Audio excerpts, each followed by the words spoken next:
तो प्यारे बच्चों, अब हम कक्षा 8 की जो हिंदी की पुस्तक की चौथी कविता है, उसका नाम है पेड़ों के संग बढ़ना सीखो। इस कविता को हम दोहराएंगे और इसे याद करने की कोशिश करेंगे। इस कविता के लेखक कौन है? इस कविता के लेखक है बस्ती जिले के महान साहित्यकार सर्वेश्वर दयाल सक्सेना। कौन है?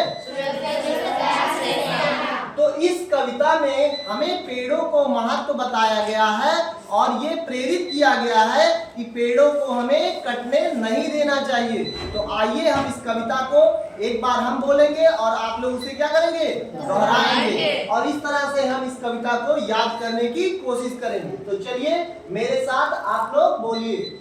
बहुत दिनों से सोच रहा था, बहुत दिनों से सोच रहा था, थोड़ी सी धरती पाऊं, थोड़ी सी धरती पाऊं, उस धरती में बाग बगीचा जो हो सके लगाऊं, उस धरती में बाग बगीचा जो हो सके लगाऊं, खिले फूल फल चिड़िया बोले, खिले फूल फल चिड़िया बोले, प्यारी खुशबू डोले, प्यारी खुशबू डोले, ताजी हवा जलाशय में अपना हर अंग भिगोले, ताजी हवा जलाशय में अपना हर अंग भिगोले, हो सकता है पास तुम्हारे, हो सकता है पास तुम्हारे, अपनी कुछ धरती हो, अपनी कुछ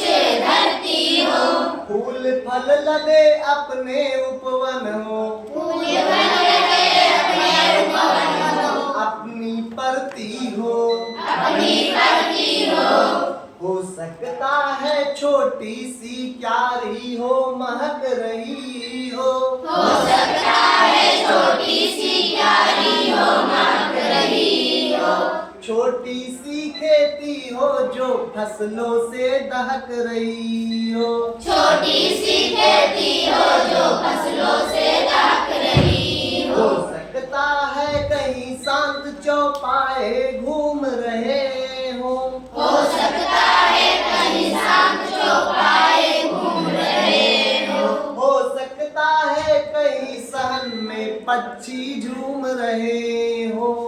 सकता है कहीं सहन में पक्षी झूम रहे तो विनती है यही, तो विनती है यही, कभी मत उस दुनिया को खोना, कभी मत उस दुनिया को खोना, पेड़ों को मत कटने देना, मत चिड़ियों को रोना, पेड़ों को मत कटने देना, मिट्टियों को रोना, एक एक पत्ती पर हम सबके सपने सोते हैं, एक एक पत्ती पर हम सबके सपने सोते हैं, शाखे कटने पर वे भोले शिशुओं सा रोते हैं, शाखे कटने पर वे भोले शिशुओं सा रोते हैं, पेड़ों के संग बढ़ना सीखो, पेड़ों के संग हिलना, पेड़ों के संग बढ़ना सीखो, पेड़ों के संग हिलना,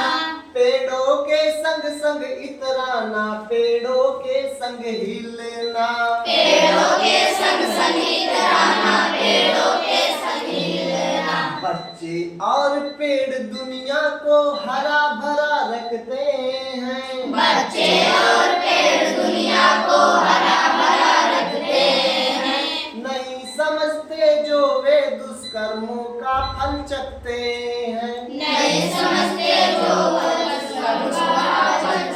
आज सभ्यता बहसी बन पेड़ों को काट रही है, आज सभ्यता बन पेड़ों को काट रही है, जहर फेफड़ों में भर इंसानों को बांट रही है, जहर फेफड़ों में भर इंसानों को बांट रही है। तो इस कविता को कौन लिखा है? सर्वेश्वर दयाल। तो इस कविता से हमें क्या सीख मिलती है कि हमें पेड़ों को नहीं कटने देना चाहिए, क्योंकि पेड़ और बच्चे ये दुनिया को कैसा रखते हैं? हरा रखते हैं। तो हम लोग आज से पेड़ों को कटने नहीं देंगे और बहुत सारे पेड़ लगाएंगे और धरती को कैसा रखेंगे? हरा भरा